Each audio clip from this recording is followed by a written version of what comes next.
Today, we uncover 9 of Britain's most trusted Christmas foods that are no longer what they claim to be. Quietly altered, legally changed, and sold to us on tradition alone. These are the foods we buy once a year without thinking, the ones tied to family, childhood, and ritual. Mince pies, Christmas puddings, chocolates, sauces, foods we assume are protected by tradition, when in reality, they become the easiest targets for shortcuts and substitutions. Nothing here comes with a warning label, but once you've gone through this list, you'll have the knowledge to choose better alternatives. Because when you look closely at the ingredients, many of these foods would be unrecognizable to the people who made them part of Christmas in the first place. Today isn't about banning anything, it's about understanding what's really being sold to us on our shelves and on our plates, and why Christmas food is treated differently. How tradition is being used as a shield to stop us asking questions. Because once you see how these foods have changed, you can't unsee it, and protecting our plates starts with knowing exactly what new experiments we're being sold under the same traditional names. Number 1. Tesco Finest All Butter Mince Pies. We're starting with this because if there's one food that symbolizes a British Christmas, it's this. They're bought without hesitation, trusted without question, and eaten under the assumption that they're still made the way they always were. Traditionally, mince pies were dense, rich, and filling, built on dried fruit, real fat like suet or butter, and preserved naturally with sugar and alcohol. They were small but satisfying. Today, many supermarket mince pies look identical on the outside, yet the inside tells a very different story. When you turn them over and read the ingredients, you start seeing vegetable fats replacing traditional fats, glucose and fructose syrups doing more of the work than fruit, and humectants like glycerol added to fake moisture and extend shelf life. In some cases, the mincemeat is no longer about fruit depth at all, but about sugar structure and texture engineering. Even labels like finest or all butter can be misleading, because while the pastry may contain butter, the filling itself is often built on palm oil-based vegetable suet and stabilizers that didn't exist in traditional recipes. What makes this worse is how seasonal mince pies are.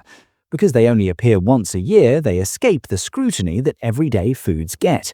We don't compare them, we don't question them, and we don't notice how much they've changed. The result is a product that still carries the name, the shape, and the nostalgia of a mince pie, but delivers something far lighter, sweeter, and more artificial than the version people remember. This isn't about saying you can't enjoy them. It's about recognizing that what's being sold as tradition is now a modern formulation designed for shelf life, cost control, and mass production. And once you see that, mince pies stop being a harmless festive treat and start becoming the first sign that Christmas food is no longer protected by tradition at all. Number 2. Kinnerton Children's Advent Calendar. This one matters because it's aimed directly at children and tied to one of the most trusted Christmas rituals there is, opening a little door every day in December. Parents buy these calendars assuming they're giving their child a small piece of chocolate each morning, something simple and harmless. What makes this particularly clever is that Advent calendars don't always have to use the word chocolate prominently in the product name. By avoiding that specific wording, manufacturers can legally sell what's known as compound chocolate, a cheaper formulation where cocoa butter is replaced with vegetable fats, while still relying on packaging, branding, and seasonal trust to imply that it's the real thing. Most parents never notice because this product only appears once a year and is wrapped in cartoon characters, festive colors, and nostalgia. There's no warning label, no obvious sign that the recipe has been downgraded, and no reason for most shoppers to question it. But the result is a product that introduces children to Christmas traditions through ultra-processed sweets rather than simple chocolate, setting expectations lower from the very start. This isn't about denying kids a treat, it's about recognizing that even childhood rituals are now treated as an opportunity to cut costs and stretch ingredients. And once you realize that the first food many children eat each day in December is built on vegetable fats and flavorings rather than traditional chocolate, it becomes clear that Christmas food isn't just changing for adults, it's being quietly redefined for the next generation as well. Number 3. Tesco Christmas Pudding. This is one of the oldest foods on the Christmas table, with a history going back centuries, and it was never meant to be light, fluffy, or convenient. Traditionally, a Christmas pudding was heavy, dense, and deeply rich, made with dried fruit, real fat like suet, sugar, and alcohol, then left to mature over time. That aging process wasn't just cultural, it was functional. It's what gave the pudding its depth, stability, and unmistakable character. But many modern supermarket Christmas puddings have quietly moved away from that model altogether. When you read the ingredients today, you start seeing vegetable fats replacing suet, palm oil appearing where animal fat once sat, and humectants like glycerine added to keep the pudding soft for months on end. Alcohol, which once played a real role in preservation and flavor, is often reduced to a minor ingredient or replaced with flavoring, while sugar syrups help manufacture sweetness and moisture without the need for long maturation. What you're left with is something that looks like a Christmas pudding, slices like a Christmas pudding, and is sold as a Christmas pudding, but behaves more like an industrial sponge designed for shelf life rather than tradition. Because these puddings only appear at Christmas, most people never stop to question how they're made or how far they've drifted from the original recipe. They trust the name, the shape, and the memory, but once you compare what's inside now to what defined a Christmas pudding historically, it becomes clear that tradition hasn't been preserved, it's been simulated. And that makes this one of the clearest examples of how Christmas food has been quietly engineered to prioritize convenience and cost over the very qualities that made it special in the first place. Number 4. Robertson's Classic Mincemeat. This is where a lot of people realize the problem runs deeper than just finished products. Many assume that if they bake at home, they're automatically keeping things traditional. But when the base ingredient itself has changed, even homemade mince pies start from a compromised place. Traditionally, mincemeat was a simple, rich mixture of dried fruit, sugar, spices, real fat like suet, and alcohol, relying on those ingredients to develop flavor and preserve the mix naturally over time. Modern jarred mincemeat, even when branded as classic, tells a very different story. Instead of real suet, you often find vegetable suet made from palm oil, along with glucose or fructose syrups boosting sweetness and humectants, helping control texture and shelf life. Preservatives and acids are added to keep it stable for long periods, replacing the natural preserving role that alcohol and sugar once played.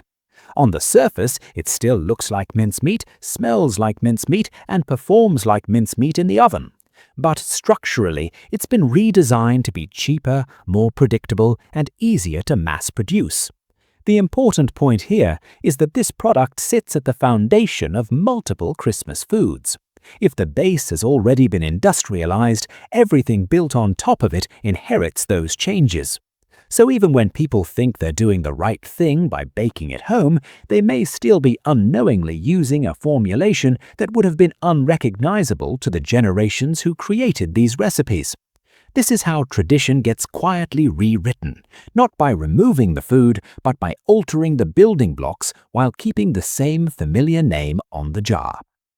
Number 5. Elm Layer Brandy Flavored Plant Cream.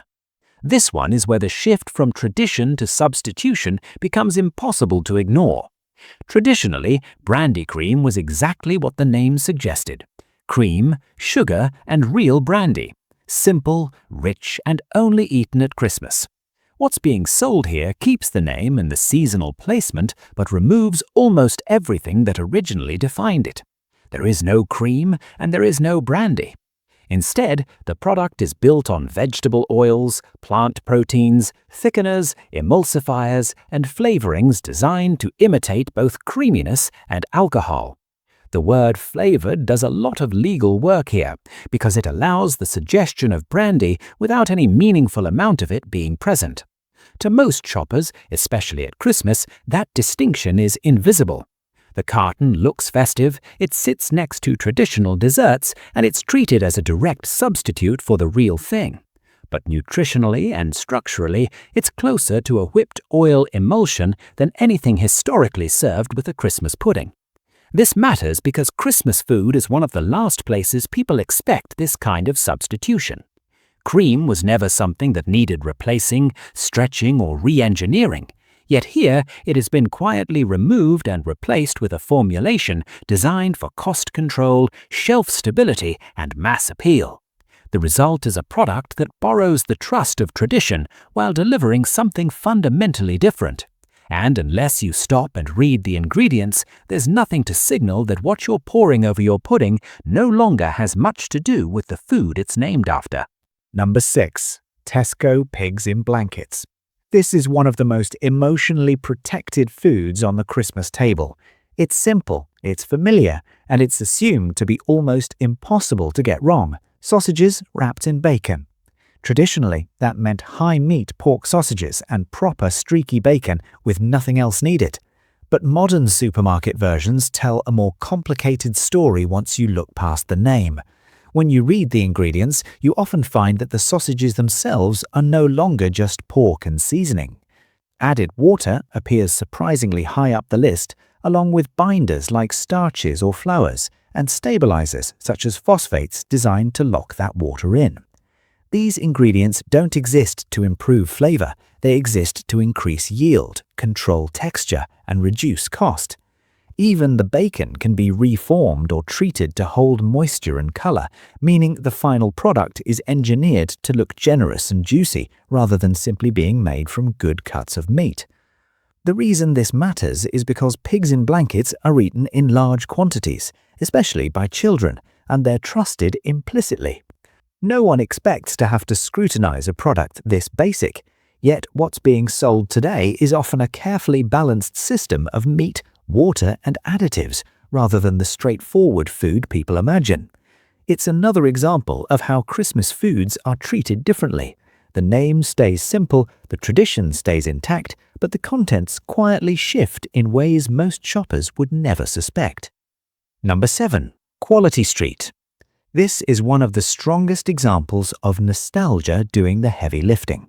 For decades, Quality Street has been a fixture in British homes at Christmas, brought out after dinner, shared between generations, and trusted without a second thought. Most people assume the chocolates inside are still broadly the same as they remember, but when you look closely at the ingredients today, that assumption starts to fall apart. Modern Quality Street relies far more on vegetable fats than people realize, with palm oil and other plant fats used alongside or in place of traditional cocoa butter in many centers. Humectants like glycerol are added to keep fillings soft for long periods, and emulsifiers are used to bind cheaper fat combinations together. These changes aren't made for flavor or tradition, they're made to control cost, texture, and shelf stability at massive scale. On top of that, the physical experience has changed too. Thinner shells, altered shapes, and lighter pieces that feel different in hand and melt differently in the mouth. None of this is announced, and none of it needs to be, because the brand name and the purple tin do most of the convincing. People don't question it because it only appears at Christmas and because memory fills in the gaps. You're not comparing it to what it used to be, you're comparing it to how you remember it, and that's exactly why this works. Quality Street hasn't disappeared, but it has been quietly reformulated into something cheaper and more engineered, while relying on tradition to stop people from noticing. Number 8. Sainsbury's Chocolate Yule Log. This is where Christmas desserts show their true modern form. A Yule log is traditionally a simple, decadent chocolate cake rolled with chocolate buttercream and dusted with icing sugar to resemble a log, often served alongside a generous helping of brandy cream. But today's versions, especially the supermarket ones, are more like ultra-processed cake-like structures than the homemade treats many people remember. Sainsbury's Yule log, for example, contains vegetable oils, palm and sunflower, in the cake itself and the chocolate coating, and glycerol as a humectant to keep the log soft for longer. The buttercream filling is made with palm oil rather than real butter, and the chocolate coating is also thinned with vegetable fats instead of cocoa butter, with added emulsifiers like E471, mono and diglycerides to help the fats blend. This is a far cry from the rich, buttery chocolate log made with real cream and cocoa butter, and even further from the made-from-scratch versions that rely on natural fats and minimal additives. The changes are all about shelf life and cost control. In other words, making sure the log stays fresh on the shelf for weeks without compromising the profit margins. The result is a dessert that looks traditional but tastes and feels vastly different, built from processed oils and artificial thickeners instead of the wholesome ingredients people once trusted. It's a classic example of how supermarket Christmas food has been engineered to meet consumer expectations of tradition without delivering the quality that made these dishes stand out in the first place. Number 9. Cadbury Roses. Like Quality Street, Cadbury Roses have been a staple in British households at Christmas for decades, a trusted gift, a reliable box of chocolates to share after a festive meal. But when you look closely at the ingredients now, the story changes. Cadbury Roses, like many other mass-market chocolate assortments, have been gradually reformulated with cheaper fats and fillers. Palm oil and sunflower oil have replaced cocoa butter in many of the chocolates, and humectants like glycerol are used to keep the centers moist and stable for longer periods. The chocolates also contain emulsifiers like E471, mono and diglycerides, and E472E, diacetyl tartaric acid esters of mono and diglycerides, which are used to bind the cheaper fats together and improve texture. These are the same oils and additives you'd find in other mass-produced sweets, and they serve the same purpose, to extend shelf life, improve texture, and cut costs. The problem is, none of these changes are communicated to the consumer. The packaging still looks the same, familiar, comforting, nostalgic. The name still carries the weight of British Christmas tradition. But once you take a look at the ingredients, it's clear that what's inside is a far cry from the chocolate people remember. The traditional high-quality chocolate experience has been replaced with a blend of oils, artificial flavorings, and emulsifiers designed to maximize profit, all while still looking the part on the outside. Just like other classic Christmas foods, Cadbury Roses have been altered over time, but they're still sold to us as if nothing's changed.